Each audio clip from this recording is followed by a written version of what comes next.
El cordero inmolado que murió en la cruz hoy en su trono sentado está, vestido en gloria y majestad. El que fue, el que es y el que vendrá. Toda rodilla se doblará ante ti, oh Jesús, y toda lengua confesará de que tú eres el Señor. Dios en mi corazón, a ti entrego todo lo que soy. Dios de la creación, El universo se postra ante ti, la creación te adora a ti. Dios en mi corazón, a ti, a ti entrego todo lo que soy. invencible, majestuoso eres tú, el gran yo soy, vestido en gloria y majestad, el que fue, el que es y el que vendrá. Toda rodilla se doblará ante ti, oh Jesús, y toda lengua confesará que tú eres el Señor. Dios en mi corazón, a ti Entrego todo lo que soy. Dios de la creación.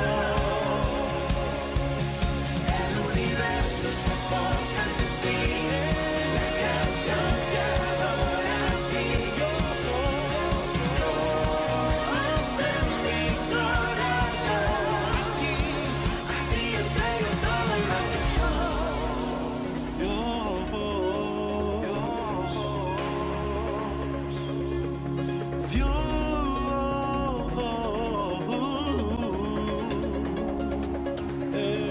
Te adoro, Dios,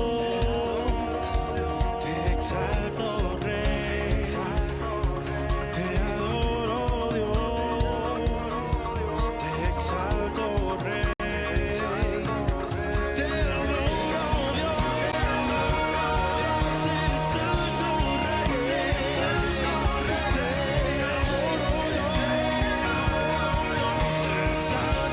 Te adoro, Dios, te exalto, Rey.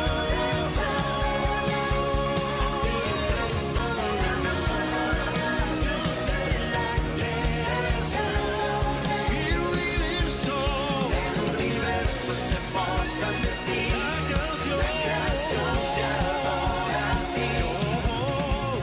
Dios en mi corazón.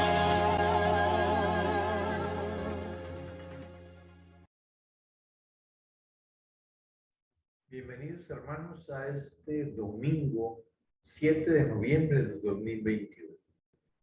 Un domingo en el cual vamos a alabar al Señor, que da pan a los hambrientos y endereza a los que ya se doblan, que ya están grandes, que ya están cansados y agobiados.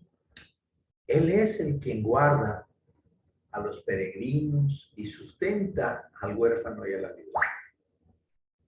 Que este Dios de amor siempre esté con nosotros. ¿Hasta qué punto nos atrevemos, nosotros los cristianos, a vivir en las manos de Dios? ¿Se ha preguntado usted esto?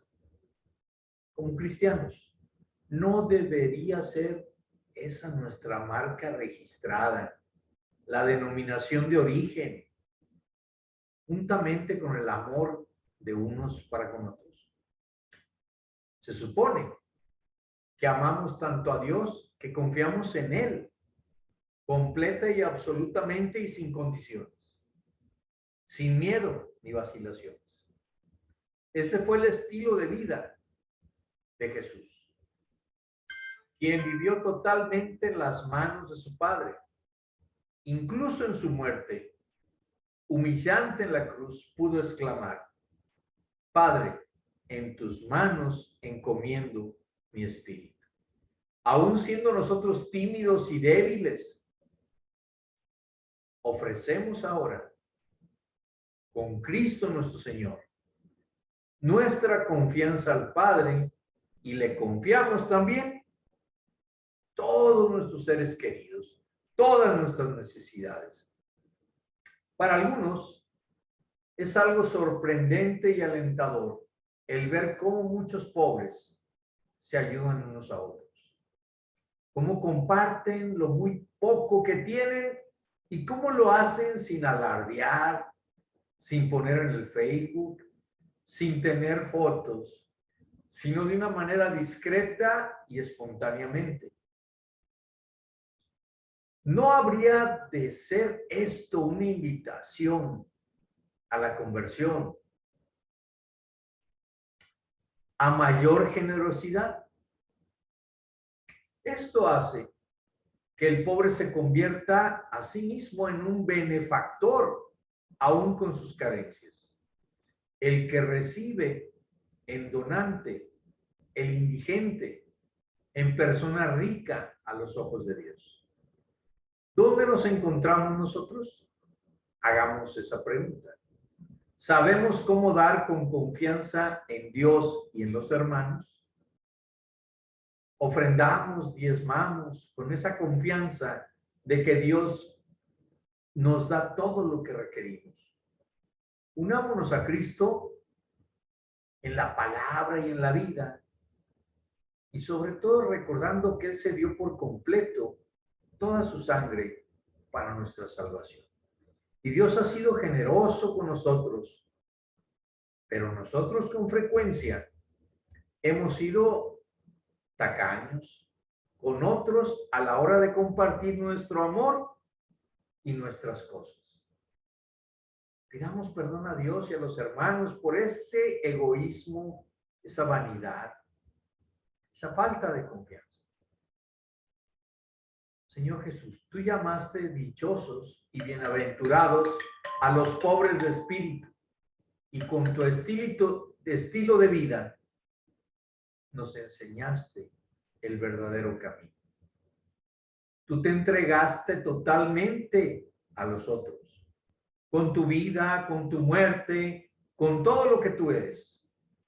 Tú tomaste sobre ti todas nuestras faltas, nuestros errores, nuestros pecados, y nos enriqueciste con tu propia vida.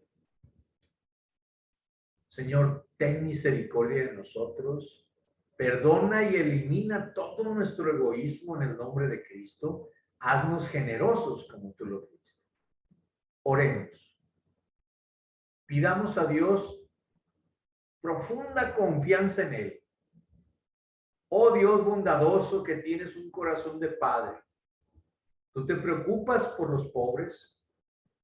Por eso, otorgas justicia a los oprimidos y das alimento a los hambrientos. En tu Hijo Jesús nos has mostrado cómo hay que dar, no de lo que nos sobre, sino dándonos totalmente a nosotros mismos. Confunde nuestros cálculos mentales y cambia nuestros intereses, por favor, por un compartir generoso, dadivoso, para que nuestra forma de dar se parezca a la tuya, sin contar nunca el costo ni el sacrificio, sino confiando en tu misericordia, en tu compasión, en tu bondad. Por eso, Padre Santo, todo esto te lo pedimos en el nombre poderoso de Cristo Jesús. Amén. Pongámonos de pie, hermanos, y vamos a la Sagrada Escritura, a la primera carta a los Reyes, capítulo 17, versos 10 al 16. Primera carta a los Reyes, capítulo 17, versos 10 al 16. Dio lo último que tenía. En tiempos de hambruna, en tiempos de crisis, una viuda pagana da sus últimas provisiones al profeta Elías, porque éste se lo pide en nombre de Dios. Ambos, el profeta y la viuda, confían en que Dios proveerá. Así que acudamos confiadamente a su palabra en primera carta a los Reyes, capítulo 17, versos 10 al 16. Elías y la viuda de Sarepta. Si ya lo tienen, glorifiquen al Señor con un amén. Muy bien. La bendita palabra del Señor nos dice: entonces él se levantó y se fue a Sarepta. Y cuando llegó a la puerta de la ciudad, he aquí una mujer viuda que estaba allí recogiendo leña, y la llamó y le dijo: te ruego que me traigas un poco de agua en un vaso para que beba. Y yendo ella para traérsela, él la volvió a llamar y le dijo: te ruego que me traigas también un bocado de pan en tu mano. Y ella respondió: vive Jehová tu Dios que no tengo pan cocido, solamente un puñado de harina tengo en la tinaja y un poco de aceite en una vasija. Y ahora recogía 2 leños para entrar y prepararlo para mí y para mi hijo, para que lo comamos y nos dejemos morir. Elías le dijo: no tengas temor, ve, haz como has dicho, pero hazme a mí primero de ello una pequeña torta cocida debajo de la ceniza y tráemela. Y después harás para ti y para tu hijo. Porque Jehová Dios de Israel ha dicho así: la harina de la tinaja no escaseará, ni el aceite de la vasija disminuirá, hasta el día en que Jehová haga llover sobre la faz de la tierra. Entonces ella fue e hizo como le dijo Elías, y comió él y ella y su casa muchos días. Y la harina de la tinaja no escaseó, ni el aceite de la vasija menguó, conforme a la palabra que Jehová había dicho por Elías. Dios les bendiga. En esta bendita palabra del Señor, añada bendición. Y sentémonos y vamos a escuchar unas alabanzas al Señor nuestro Dios.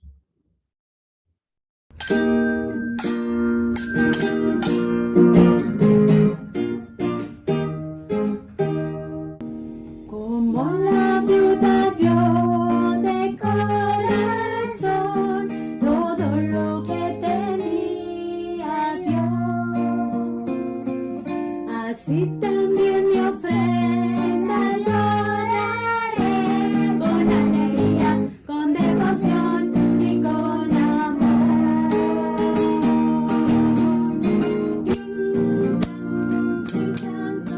Sus monedas hacían sonar,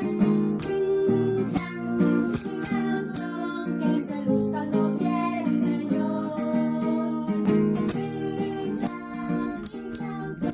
Sus monedas hacían sonar,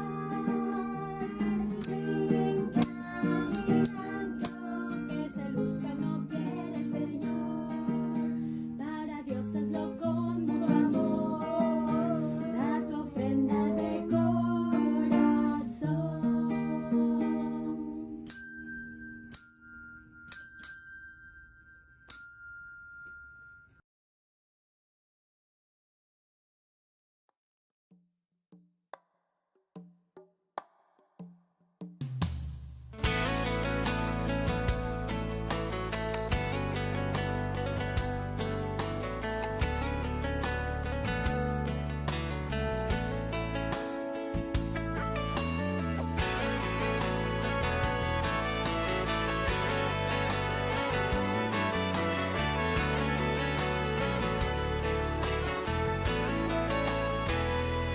Faltaba todo, solo tenía un poco de aceite en una vasija dentro de la casa. Faltaba pan, y quien miraba en la cocina no encontraba leñas, ni fuego, ni brasas. Viuda y sin nada, viuda y sin nada, el pueblo así hablaba. Faltaba amigos y solo algunos enemigos, ciertos cobradores se aproximaban y estos así le hablaban: queremos llevar a sus hijos para hacerlos esclavos. Y ella lloraba, viuda y sin nada, viuda y sin nada. El pueblo así hablaba.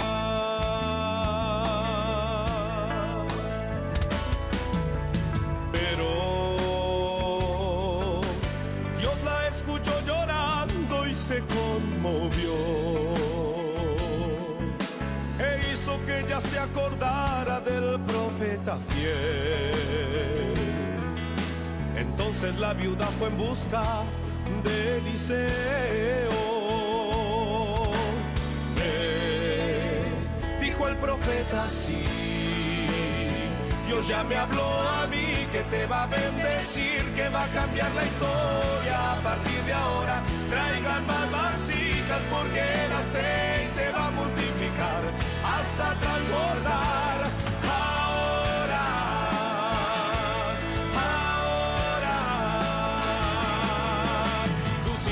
Serán esclavos y no deberás siquiera un centavo, porque tu casa será un depósito de bendición de Dios. Y en la casa que faltaba ahora va a sobrar. La viuda que lloraba ahora va a cantar.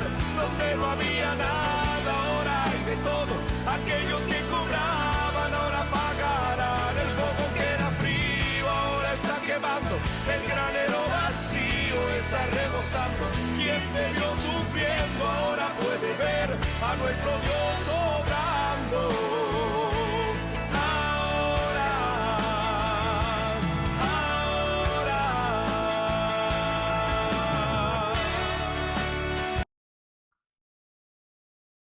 Continuando con este culto, ahora iremos a la Sagrada Escritura en el Evangelio según San Marcos, capítulo 12, versos 38 al 44.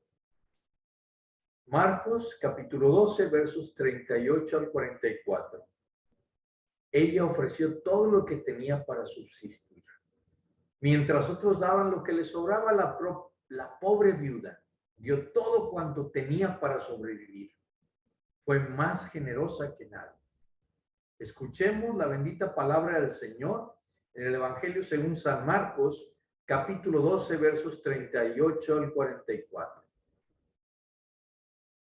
Y les decía en su doctrina: guardaos de los escribas que gustan de andar con largas ropas y aman las salutaciones en las plazas, y las primeras sillas en las sinagogas, y los primeros asientos en las cenas, que devoran las casas de las viudas, y por pretexto hacen largas oraciones. Estos recibirán mayor condenación. Estando Jesús sentado delante del arca de la ofrenda, miraba cómo el pueblo echaba dinero en el arca, y muchos ricos echaban mucho dinero. Y vino una viuda pobre y echó 2 blancas, o sea, un cuadrante. Entonces, llamando a sus discípulos, les dijo: de cierto os digo que esta viuda pobre echó más que todos los que han echado en el arca, porque todos han echado de lo que les sobra. Pero esta, de su pobreza, echó todo lo que tenía, todo su sustento. Bendito sea el Señor. Y añada bendición a la lectura de esta palabra.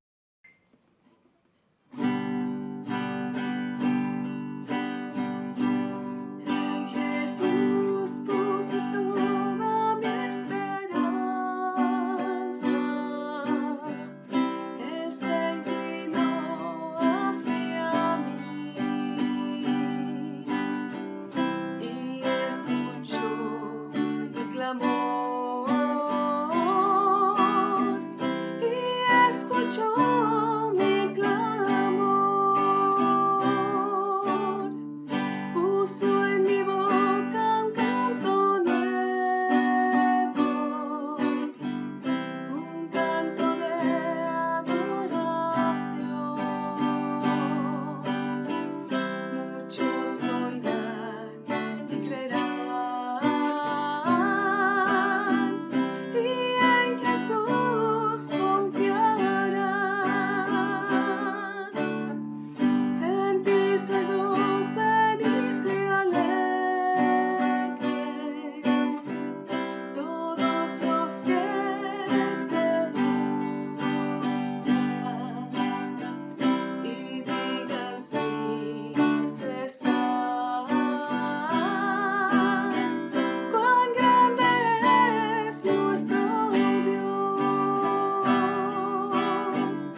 Oremos, hermanos.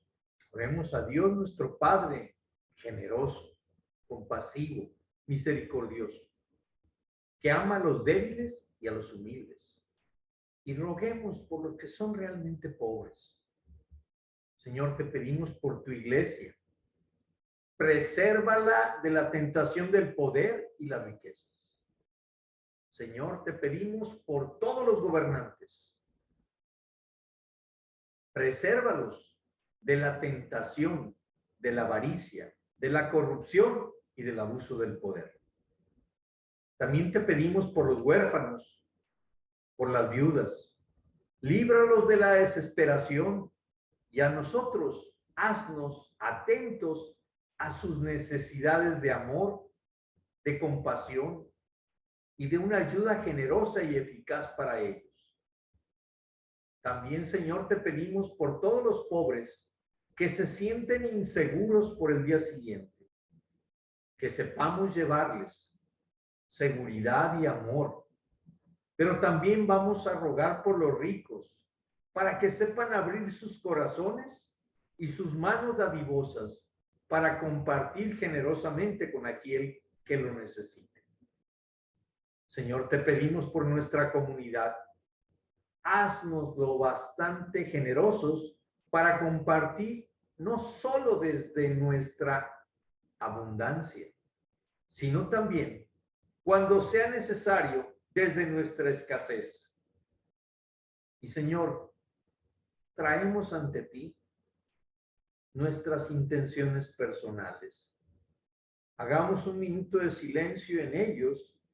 En este minuto, pongamos en las manos de Dios todas las intenciones, necesidades, anhelos, proyectos, peticiones que traen ustedes.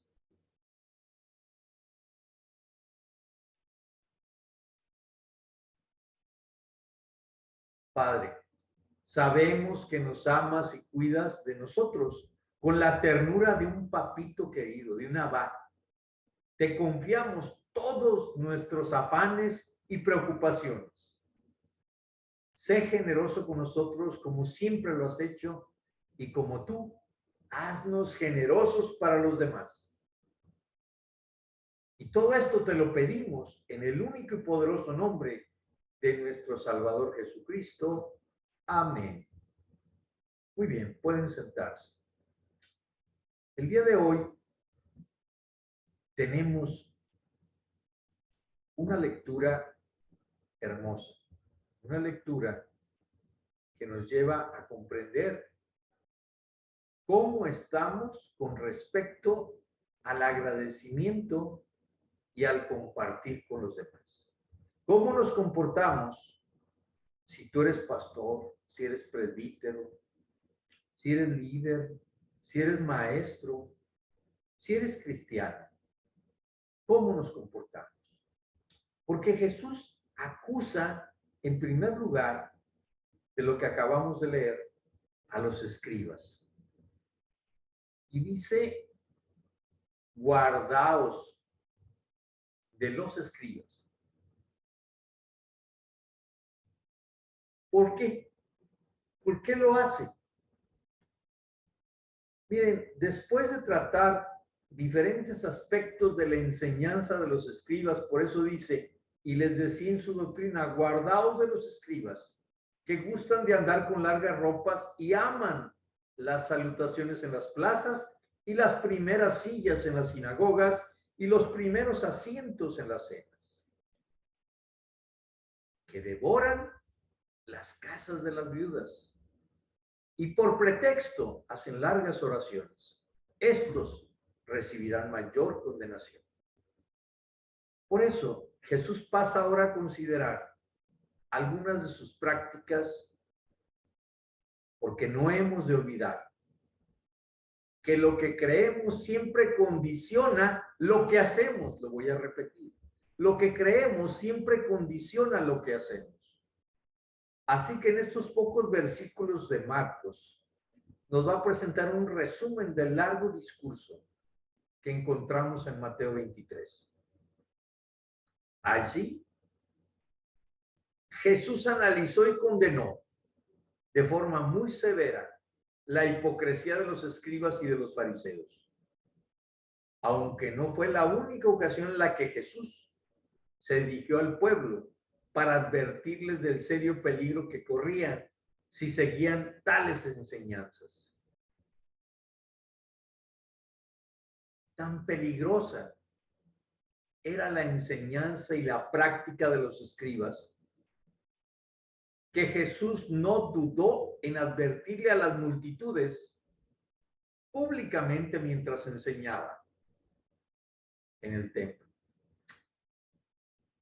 Lo que vino a decir es que no debían buscar orientación espiritual de ellos, puesto que toda la exégesis que estos expertos hacían del Antiguo Testamento era inválida y perversa. En otro momento lo expresó Jesús de la siguiente manera en Lucas 11:52. Ay de vosotros, intérpretes de la ley, porque habéis quitado la llave de la ciencia. Vosotros mismos no entraréis ni entrasteis, y a los que entraban se los impedíais. Quizás nos sorprenda la actitud tan abiertamente hostil que Jesús mostró constantemente contra tales escribas y fariseos. Sobre todo en la época actual, como la nuestra, en que en el nombre de la tolerancia, de la apertura, de la inclusión, no son tan bien vistas las acusaciones tan directas, pero que son verdaderas. Pero el Señor sufría viendo cómo un pueblo tan sencillo, tan humilde, era llevado a la condenación por causa de esta clase de doctrinas que son perversas y malignas. En estas circunstancias, lo más cruel hubiera sido permanecer callado. No debemos de olvidar que la palabra nos ha sido dada para nuestra salvación, pero que es posible torcerla y pervertirla para nuestra destrucción, que está en la segunda carta de Pedro, capítulo 3, versos 15 y 16. Y siempre que veamos este tipo de cosas en líderes, pastores, iglesias, personas, denominaciones, debemos seguir el ejemplo de Cristo. Pero ¿cómo habrían llegado los escribas a tal punto de perversidad en interpretar la doctrina bíblica a su manera para recibir todo aquello que buscaban de vanagloria, de poder, dominio y fortuna? Miren, esas personas estaban entregadas al estudio y la observancia de las leyes del Antiguo Testamento y se habían propuesto, al conocerlos, se habían propuesto deliberadamente ser perversos y malos. No creo que fuera así. Más bien su intención era justo la contraria: convertirse en personas como hoy vemos que quieren defender la doctrina. Sin embargo, en algún momento sus ojos, su corazón, se habían oscurecido por la vanidad, por la avaricia y la soberbia de su corazón, de tal manera que su enseñanza se había corrompido. En el Evangelio de Lucas, el Señor usó una ilustración para describir este proceso antes de hacer las duras acusaciones contra los escribas. En Lucas capítulo 11, verso 34, él mencionó: la lámpara del cuerpo es el ojo. Cuando tu ojo es bueno, también todo tu cuerpo está lleno de luz. Pero cuando tu ojo es maligno, también tu cuerpo está en tinieblas. Pero fíjense, a pesar de haber acusado Cristo tan duramente y directamente a ellos, en lugar de arrepentirse, de reconocer sus errores, se convirtieron en sus peores enemigos y le persiguieron sin descanso. A muchos de nosotros también nos puede pasar lo mismo o nos ha pasado. Al hablar la verdad con las personas o al sentirse amenazadas con nuestra presencia o nuestra forma de actuar o nuestra vida en santidad, puede que ellos se sientan amenazados y busquen a toda costa denigrar, desestimar, en fin, ser enemigos de la verdad. Y el pecado de los escribas es que buscaban su propia gloria. Hoy vemos que muchos líderes, pastores, iglesias, buscan eso, ser el mejor, tener el mejor auditorio, tener el mejor estilo de vida, la mayor comodidad, tener el mejor grupo musical, tener el mejor café incluso. Pero estudiando este pasaje en Marcos, el Señor resume el comportamiento de los escribas para que nos demos cuenta en muy pocas pinceladas el verdadero problema fundamental de estos eruditos. ¿Pero cuál era? Era que se perdían en su deseo de cosechar alabanzas para sí mismos y su ambición por tener predominio sobre los demás. En Juan capítulo 12, verso 43, se engloba esto de una manera perfecta. Amaban más la gloria de los hombres que la gloria de Dios. Y vean cómo hoy, más que nunca, las personas buscan eso. Prefieren perder la amistad con Dios y en el nombre de Dios tener llena la iglesia, aunque sea sin conversión. Pero utilizan cualquier evento para sacar fotos, aunque no haya fruto. Podrán tener un congreso de hombres, de varones o de mujeres o de jóvenes, pero ellos no son convertidos. Y solo un ciego podrá guiar a otro ciego y caer en un hoyo. O sea, por un lado no se preocupaban los escribas y los fariseos en darle la gloria a Dios, sino que la querían para ellos mismos por el poder, la fortuna, etcétera, la ambición. Daban culto a su propio ego y les obsesionaba conseguir popularidad y fama, como hoy ocurre. Pero por otro lado, buscaban la aprobación de Dios, tampoco, sino que solo deseaban la admiración de los hombres. Para ello hacían grandes alardes de santidad para conseguir un reconocimiento religioso y social. La raíz del problema de estos religiosos es que su corazón estaba muy alejado de Dios y por lo tanto toda su escala de valores estaba mal. Y su actitud repercutió en cada aspecto de sus vidas. Y lo mismo ocurría y ocurrirá con todos aquellos que sigan a tales perversos. Vamos a ver algunas de las consecuencias. La primera, se convierte en un pecado de idolatría. Dios es el único que tiene el derecho de recibir la gloria y la alabanza. Cuando el hombre busca recibir gloria de sus semejantes, está usurpando el único lugar que le corresponde a Dios y por tanto en la práctica está negando que Dios es el único Dios, cometiendo un grave delito y pecado de idolatría. Número 2, impide la conversión. Tan preocupados estaban por su propia gloria que les impedía reconocer la gloria de Jesús y creer en él. Y eso los llevaba a la salvación. Vean cómo en Juan 5:44 dice: ¿cómo podéis vosotros creer, pues recibís gloria los unos de los otros y no buscáis la gloria que viene del Dios único? Repito, eso está pasando todos los días en múltiples iglesias. en múltiples pastores, en múltiples líderes y hasta gente de alabanza o maestros. Tercero, anula el testimonio. Al actuar así, los pocos de ellos que llegaron a creer en Cristo no lo confesaban abiertamente porque no podían tolerar las burlas y el rechazo que vendría por aceptar a Cristo y seguirle.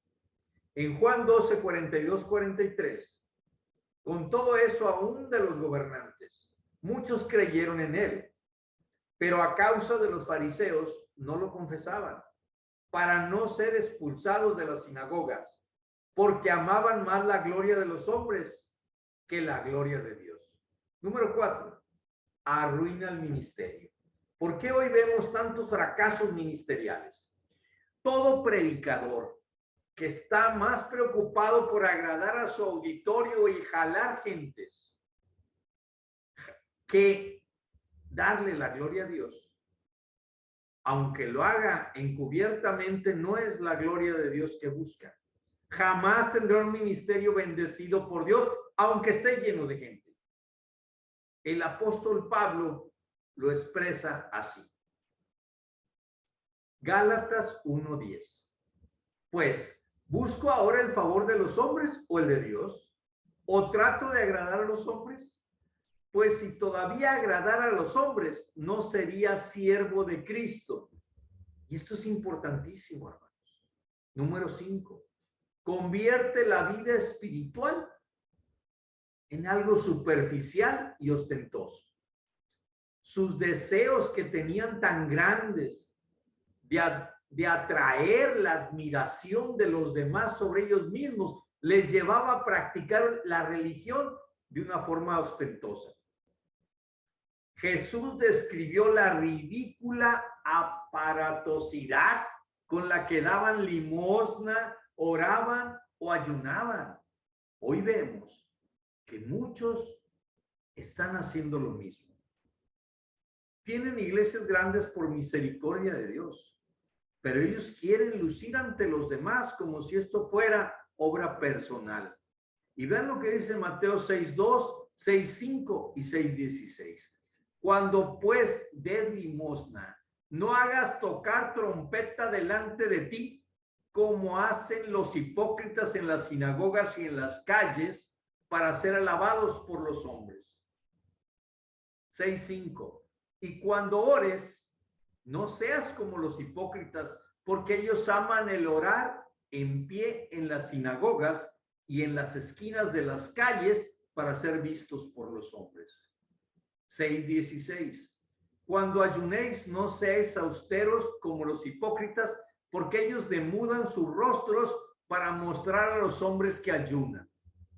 Frente al deseo de los fariseos y de los escribas de llamar la atención por cada cosa que hacían, Jesús enseñó que la verdadera práctica y piedad cristiana y santidad es ante todo secreta, aunque se refleje hacia el exterior. No es el objetivo lo exterior, sino lo interior, y que vean en nosotros a Cristo amándoles. Número 6. Convierte los rituales externos en un sucedáneo de la verdadera espiritualidad. ¿Qué significa eso? Hoy más que nunca lo estamos observando. La falsa santidad de estos fariseos tenían un efecto nocivo sobre la gente que los observaba. Muchas personas sencillas, humildes, estaban impresionadas por la estricta devoción a los rituales externos con los que les gustaba exhibirse, de tal manera que habían llegado a creer que esa era la verdadera santidad, que era la verdadera santidad que Dios buscaba en los hombres. Pero en realidad, todo ese énfasis, todo ese cuidar su apariencia externa, solo servía para ocultar su corazón corrompido y sucio. Vean en Mateo 23, del 25 al 26. Ay de vosotros, escribas y fariseos hipócritas, porque limpiáis lo del fuera del vaso y del plato, pero por dentro estáis llenos de robo y de injusticia. Fariseo ciego, limpia primero lo de dentro del vaso y del plato para que también lo de fuera sea limpio. Fíjense que esta práctica, esta forma de entender y practicar la religión, habían arrastrado a muchos a una inmoralidad encubierta de religiosidad, que los hacía insensibles frente al pecado y a las denuncias de Jesús. Y hoy más que nunca lo vemos. Cuando vemos a alguien en pecado, pero que es un moralista y es una persona que aparenta mucho éxito religioso, no permite que se toquen esos temas. Número 7, convierte al adorador en un actor. No había nada auténtico en su religiosidad. Como Jesús había diagnosticado, sus corazones estaban muy apartados, muy lejos de Dios. Jesús les acusó en innumerables ocasiones sobre su hipocresía. En Mateo 15, 7, 8, les dice: hipócritas, bien profetizó de vosotros Isaías cuando dijo: este pueblo de labios me honra, mas su corazón está lejos de mí. Se habían convertido en actores, como hoy vemos gente que sale en la tele, en la radio, o imitadores de esos personajes en los templos.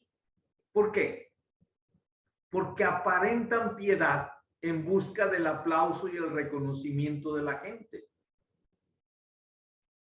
Y como el mismo Señor Jesús explicó, esta iba a ser la única recompensa que iban a tener de toda su religiosidad. Número 8. Todo esto conduce a otros a la hipocresía. ¿Por qué? Sucede muy frecuentemente con esta clase de hipócritas religiosos que les gusta mostrarse estrictos, moralistas, exigentes con los demás. Tal vez porque pensaban que así crecía su propio prestigio de ser censores. Pero en realidad también en esto eran falsos, porque ellos mismos no cumplían lo que mandaban a otros con tanta exigencia. Mateo 23, 4 dice: porque atan cargas pesadas y difíciles de llevar y las ponen en los hombros de los hombres, pero ellos ni con un dedo quieren moverlas. Todo esto es muy peligroso, porque al exigir a las personas el cumplimiento de estas cargas pesadas y difíciles de llevar, pues tarde que temprano, la misión es imposible de cumplir. Y tenemos ante esta situación dos opciones. La primera, reconocer su fracaso a riesgo de que les menospreciaran por ello, o lo que era mucho más probable, convertirse en unos hipócritas como ellos y vivir constantemente en una mentira. Número 9, hace que la persona se sienta superior. Su pretendida santidad y sus pretendidos conocimientos de la ley les hacía sentirse superiores al resto de las personas, a quienes miraban con aires de superioridad. Por ejemplo, los publicanos y aquellos a los que ellos consideraban pecadores notorios, pues estaban acostumbrados a sus menosprecios, pero no dudaban, por supuesto, en devolvérselos. Y al otro tanto, podría decirse que su relación con los samaritanos y los gentiles, aunque también a la gente sencilla, los veían como ignorantes. Vean cómo se expresaban en sus reuniones en Juan 7:49. Esta gente no sabe la ley, maldita es. Todo esto lo seguimos viendo en la actualidad. Número 10. Lleva a otros a la condenación. Jesús dijo que tenía énfasis en la observación externa de la limpieza ceremonial, unido a su grave descuido de la santidad interior. Eso los convertía en sepulcros blanqueados, pero por dentro podridos. Pero eso hacía que cualquiera que se tuviera contacto con ellos quedara automáticamente contaminado. Por lo tanto, su ceguera y su falta de vida espiritual era muy similar a ser suicidas como asesinos. No solo ellos se iban al infierno, sino que luchaban por llevarse a los demás con ellos. Mateo 23:13 y Mateo 23:15 nos lo dice. Mas hay de vosotros, escribas y fariseos hipócritas, porque cerráis el reino de los cielos delante de los hombres, pues ni entráis vosotros, ni dejáis entrar a los que están entrando. Hay de vosotros, escribas y fariseos hipócritas, porque recorréis mar y tierra para ser un prosélito, y una vez hecho, le hacéis 2 veces más hijo del infierno que vosotros. Y hoy lo observamos. Cuesta mucho salvar un alma en la actualidad porque está inmersa en un mundo de información y de deformación. Malos ejemplos de muchos religiosos. Pero esto los llevan a la iglesia. Y ahí, en lugar de discipularlos para que tengan el carácter de Cristo, los educan para que les sirvan a ellos. Y finalmente aquel que sigue a los hombres se pierde de Dios. Jesús era muy diferente, porque a pesar de ser el Hijo de Dios, de ser Dios mismo, él no buscaba la gloria para él.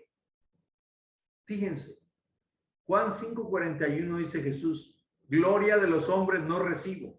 Juan 8:50, yo no busco mi gloria.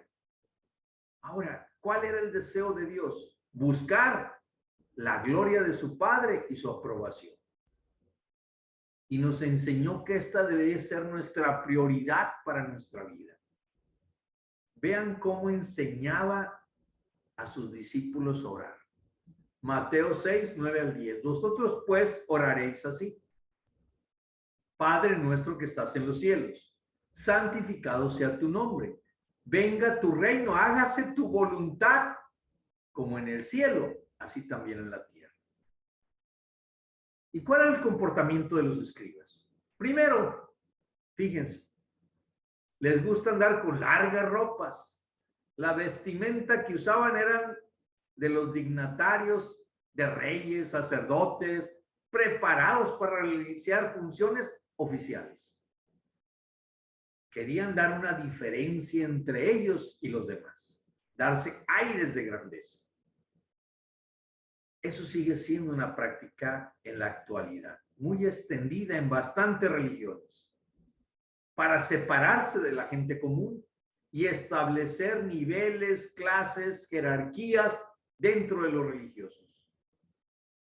Pero el cristiano, el verdadero cristiano, no emplea ropa para distinguirse, sino que se viste de la santidad para su vida. Número 2, aman las salutaciones en las plazas. O sea, les gustaba que les dijeran rabí, rabí, que los llamaran los hombres. Eso está en Mateo 23:7. Evidentemente las iglesias hacen diferencias entre el clero y los laicos, o que asignan diferentes títulos en función de la categoría o jerarquía. Pero esas no han sido las directrices de Cristo en este sentido, sino más bien los que están en la línea de los escribas y fariseos. Prohibió expresamente Jesús que los cristianos llamemos Padre a nadie en la tierra, porque así eran llamados ellos, por sentirse como papás de los demás. También todas las iglesias protestantes deberíamos tener cuidado con esta tendencia. Es triste ver cómo algunos han adoptado ciertos nombres de ciertos líderes del pasado. Tal vez sería conveniente recordar que no estamos para dividir el cuerpo de Cristo, sino para diversificar los carismas, los llamados, la proclamación específica para que el mundo vea la multiforme gracia de Dios. Porque si no, tendríamos un error muy grave que ocurrió en Corinto. Yo soy de Pablo, yo de Apolos, y yo de Cefas, y yo de Cristo. 1 Corintios 1:12. Pero al leer el contexto en el cual vino la reprensión que Pablo hizo por tener esta actitud. También, por otro lado, los evangélicos modernos, algunas de las palabras que la Biblia utiliza para describir diferentes dones y servicios que deben desarrollar dentro de la iglesia con toda humildad, porque todo don proviene de lo alto. Parece estar perdiendo su valor original y han comenzado a obtener títulos como apóstol, profeta, como si fuera algo muy específico, cuando apostolos es enviado y usted y yo somos enviados. Profeta es el que proclama la verdad de Dios en el nombre de Cristo. Usted y yo estamos llamados a eso. Aman las primeras sillas. O sea, ellos querían estar al frente, que todo el mundo los viera orando, leyendo las escrituras. Es más, se consideraba un honor ser invitado a ocupar ese lugar. Y por eso ellos amaban estar en esos lugares. Ahora vemos que hay mucha gente que ama que el gobierno los invite a orar. Aman que el gobierno asista a la iglesia. Aman ser considerados como líderes espirituales que manejan las masas. Fíjense que Santiago condenó ese pecado en Santiago 2, de 2 al 3. ¿Por qué? Porque le daban los mejores asientos a los ricos, y hasta en la actualidad. Debemos ser equitativos e igualitarios en la iglesia, porque nadie es mayor que otro, porque todos pertenecemos al mismo cuerpo que es la iglesia. Número 4, aman los primeros asientos en las cenas. En las sinagogas y en las cenas. ¿Por qué? Porque quieren estar elogiados por los hombres, quieren estar admirados por los hombres, y debemos recordar la amonestación que hizo Jesús en buscar los lugares más honorables en un banquete o en una cena, en Lucas 14:8. Devoran las casas de las viudas y por pretexto hacen largas oraciones. Jesús describe casi siempre engordándose en la casa de mujeres solitarias y desprotegidas. Realmente no sabemos lo que buscaban, pero el Señor condena el abuso que cometían y una vez más pone en evidencia su hipocresía y su codicia. No eran dignas de confianza tales personas. Hay veces vemos lo mismo que ocurre en la actualidad. ¿Por qué? Porque hay gente que ayuda a los demás pidiendo el diezmo y la ofrenda de una manera muy acuciosa, o buscando regalos por las visitas, o la comida, o la ayuda. Y esa es una tendencia de todos los tiempos. No crean que es nada más de aquel tiempo. El orgullo personal, la codicia siempre ha existido. Cuando practicamos cosas como ofrendas, oración y ayuno, ¿tenemos la necesidad de contárselo a los demás? ¿O solo Dios conoce estos detalles de nuestra vida espiritual? ¿Damos testimonio del Señor Jesús o nos callamos porque pensamos que otros nos van a ridiculizar y van a tener una opinión más pobre de nosotros, o nos van a correr del trabajo? Cuando un pastor atiende la iglesia, ¿qué le preocupa más? ¿Las almas o las ofrendas? Cuando organizamos una reunión evangelística, ¿qué buscamos? ¿Nuestra publicidad ensalza al predicador o al Señor Jesucristo? Estos recibirán mayores condenaciones. hermanos, pero no termina ahí la lectura, sino que ahora se basa en la ofrenda de una viuda. Estando Jesús sentado delante del arca de la ofrenda, observó cómo todos los ricos llevaban y hacían pomposamente la entrega. Pero para poder compenetrar la lectura que acabamos de concluir con esta lectura de la viuda, es que acaba de denunciar que devoraban la casa de las viudas y por pretexto hacían largas oraciones. Y ahora vemos la avaricia de los escribas que llama la atención sobre la devoción de una viuda.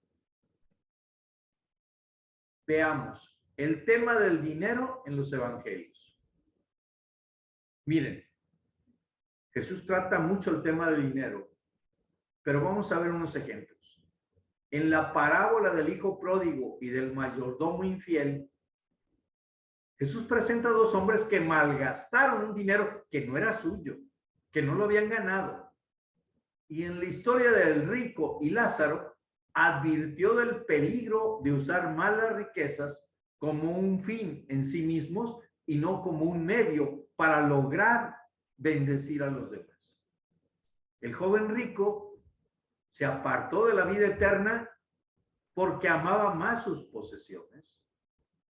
Y cuando Zaqueo el publicano se convirtió, decidió inmediatamente entregar la mitad de sus bienes a los pobres y devolver todo aquello que había defraudado.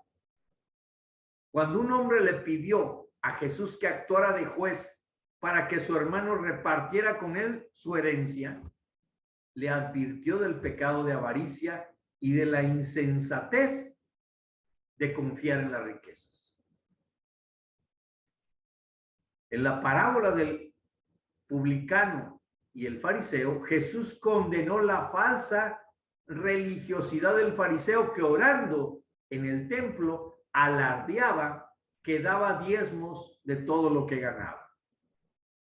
La parábola de los 10 talentos, de las 10 minas y la de los talentos nos presenta a unos siervos a los que se les confían diferentes bienes y después son llamados a rendir cuentas. La forma que lo utilizaron determinó la recompensa que recibieron. Hoy la gente no quiere rendir cuentas.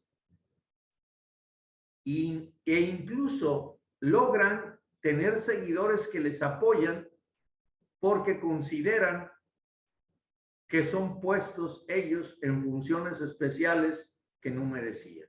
Número 3, la importancia de ese tema del dinero. Mire, para Jesús es tan crucial porque en todas las épocas y las culturas ha representado la alternativa a Dios en nuestros corazones. La forma en que usamos el dinero dice mucho sobre nuestro estado espiritual. Jesús miraba cómo el pueblo echaba el dinero en el arca. Los saduceos, los fariseos, los herodianos, los escribas habían terminado con su ronda de preguntas y se habían apartado derrotados. Jesús se sentó en un lugar del templo desde el que se podía ver las personas mientras ofrecían y echaban sus ofrendas. Esto nos recuerda que aunque las ofrendas deben ser secretas, hasta el punto que nuestra mano izquierda no debe saber lo que hace la derecha. Sin embargo, debemos ser conscientes de que Dios siempre está mirando lo que ofrendamos. Muchos ricos echaban mucho. Bueno, era razonable y Jesús no lo criticó. Sin embargo, no despertó su admiración, como más tarde lo hizo con la ofrenda de una viuda pobre. Fue entonces cuando acercó a esa viuda. Pero antes de que consideremos lo que hizo, vamos a recordar unos detalles sobre la vida de estas mujeres en la sociedad judía en los tiempos de Jesús. Lo primero que notamos es que Jesús estaba muy interesado en la situación de las viudas. La razón estaba en que una vez que sus maridos morían, ellas quedaban en una situación tan difícil de abandono, desamparo, increíbles. Ya sabemos que no existían pensiones para las viudas ni seguro social alguno en aquel tiempo, pero hoy también hay muchas personas que ocurre lo mismo. Y era muy difícil entrar en el mundo laboral en aquel tiempo y hoy también para viudas por la edad. Así que si tenían algún hijo mayor o parientes que se hicieran cargo de ellas, podrían pasarlo menos mal. Pero aún suponiendo que tuvieran propiedades, que tuvieran ingresos, caían en manos de hombres poco escrupulosos, dispuestos a robarles y engañarles. Por lo tanto, las viudas dependían de la misericordia de la gente. El Antiguo Testamento establecía diferentes mandamientos para que el israelita cuidara de ellas. Algo que volvió a repetirse en el cristianismo en la primera carta a Timoteo, capítulo 5, versos del 3 al 10. Muy bien, eran dignas de lástima, pocas palabras. Una viuda pobre echó 2 blancas. Estas monedas sería el equivalente a la fracción más pequeña de la moneda actual. Su valor como tal era insignificante, pero la acción de esta mujer, cuando Jesús hizo ese comentario, ha inspirado a miles de personas a seguir su ejemplo. Con esto confirma que Dios hace grandes cosas con los pequeños recursos que son puestos en las manos de Él. Ahora, debemos recordar un principio que el Señor nos enseñó en Lucas 16:10. El que es fiel en lo muy poco, también en lo más es fiel. Esta pobre viuda echó más que todos. Qué raro, ¿verdad? Si los ricos estaban echando mucho. Pero aquí es algo interesante. La ofrenda de esta mujer pasó desapercibida y carecía de importancia para todos, menos para Jesús. Hay que notar que a pesar de los graves abusos que cometían en la religión de Israel, el Señor veía y valoraba la devoción genuina, auténtica, que se daba entre muchas personas. Por eso esa afirmación, esta viuda pobre echó más que todos. ¿Cómo podía ser si luego Jesús había visto muchos ricos que habían echado mucho? La razón es que el Señor no miraba la cantidad del donativo, sino el corazón con el que se da el donativo. No importa que sea poco, pero que sea con un corazón alegre, dispuesto y generoso. Por eso, primero tenemos que dar voluntariamente, no por obligación, como de generosidad y no como de exigencia nuestra, 2 Corintios 9:5. Y la 9:7 dice, cada uno dé como propuso en su corazón, no con tristeza ni por necesidad. Número 2, rindiendo primero el corazón.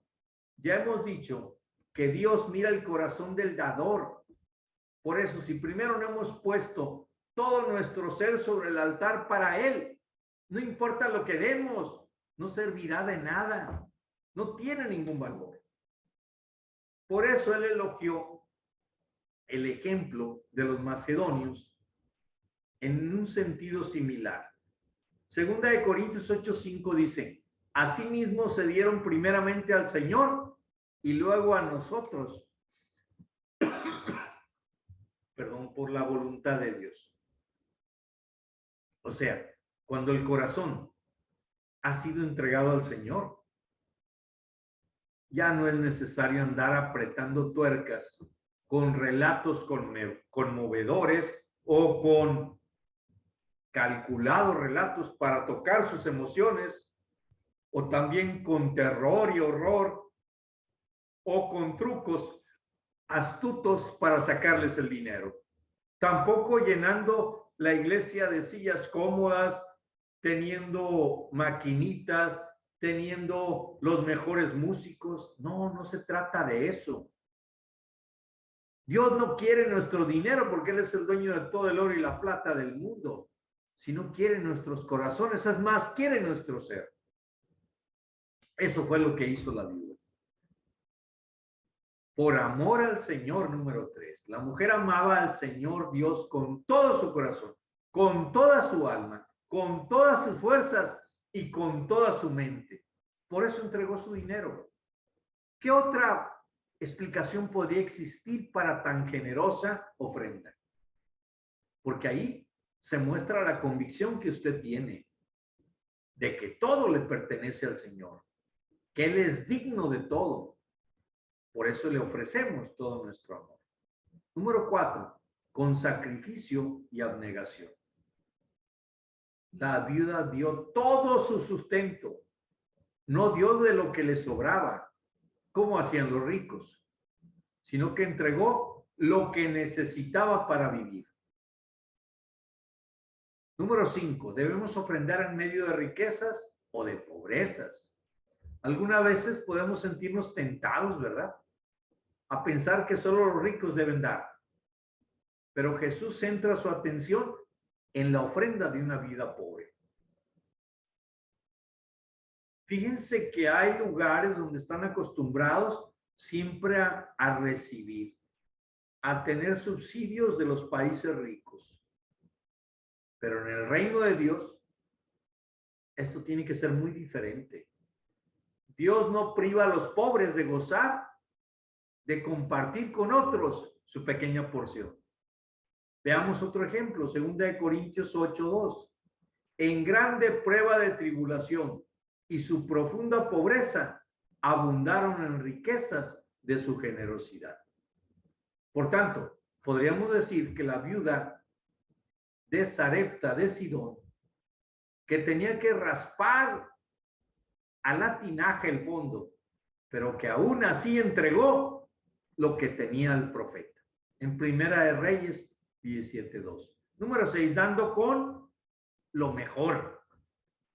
La viuda dio lo mejor que tenía. Ella tuvo que escuchar la reprensión del profeta Malaquías. Ella no tuvo que escuchar eso, porque Malaquías se lo dirigió a los judíos de su tiempo. Malaquías 1:13-14. Habéis además dicho, oh, qué fastidio es esto, y me despreciáis, dice Jehová de los ejércitos, y trajisteis lo hurtado, o lo cojo, o lo enfermo, y presentasteis ofrenda. ¿Aceptaré yo eso de vuestra mano? Dice Jehová. Maldito el que engaña, el que teniendo machos en su rebaño, promete y sacrifica a Jehová lo dañado. Porque yo soy gran rey, dice Jehová de los ejércitos, y mi nombre es temible entre las naciones. Número 7, con generosidad. Tampoco hay duda que la viuda lo dio generosamente. Muchas de las ofrendas del templo iban a dar a las viudas. Por lo tanto, ella, a pesar de su pobreza, se mostraba generosa con las demás viudas. Fíjense que con tal de inculcar a los corintios esa generosidad, Pablo empleó una metáfora que era de la agricultura, la siembra y la siega. Hoy la utilizan, pero no para viudas, sino para sacar provecho, porque el que siembra escasamente segará escasamente. Segunda carta a Corintios 9:6. El que siembra escasamente también segará escasamente, y el que siembra generosamente, generosamente también segará.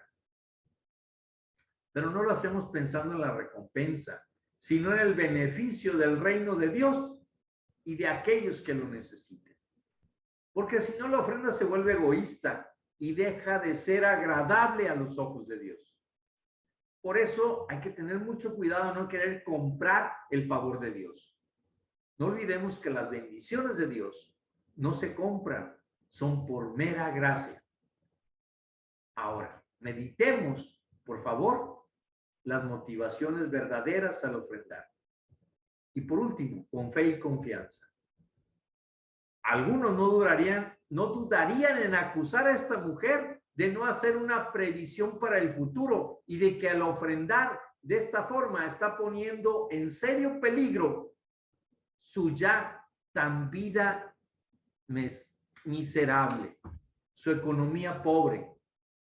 Pero esas mentes racionalistas no pueden entender de otra manera, pero ella en su condición de viuda era una mujer que confiaba plenamente y dependía absolutamente de Dios y de su provisión divina. Por eso Mateo 6:33 dice, mas buscad primeramente el reino de Dios y su justicia, y todas las cosas os serán añadidas. Entonces, para concluir, cuando ofrendamos correctamente, eso es agradable a los ojos de Dios. Sin embargo, es fácil admirar a esta mujer, pero no es fácil seguir su ejemplo.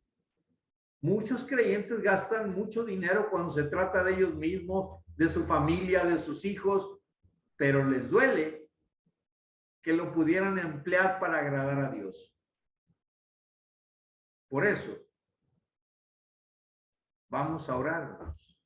Vamos a pedirle a Dios que nos ayude al escuchar todo ello, lo que hemos escuchado el día de hoy, y lo pongamos en práctica.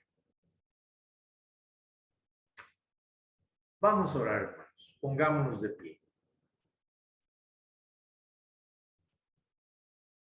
Oh Dios Padre misericordioso, tu Hijo vino a nosotros para colmar con tus dones a los pobres, conscientes que están vacíos, y les llamó dichosos y bienaventurados. Ayúdanos a descubrir que nosotros también somos realmente pobres en la fe, en la confianza, en el amor generoso.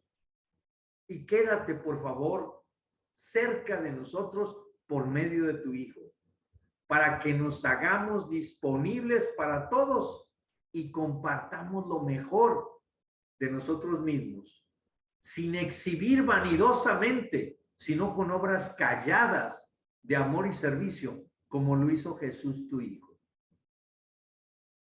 Hemos celebrado, hermanos, el mensaje de Jesús.